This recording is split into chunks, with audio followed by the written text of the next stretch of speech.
Jeg går på Skovgårdsskolen, og jeg vil gerne fortælle om mit yndlingsdyr. En spækhugger kan have op til 100 tænder i munden, og de er alle sammen 5 cm lange. Men man kan kun se 2 cm af dem.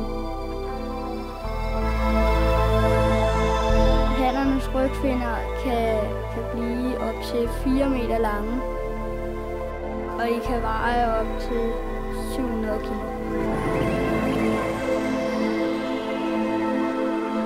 De kan blive op til 100 og 150 år. Hvis I vil søge mere om det, så søg på bing.dk.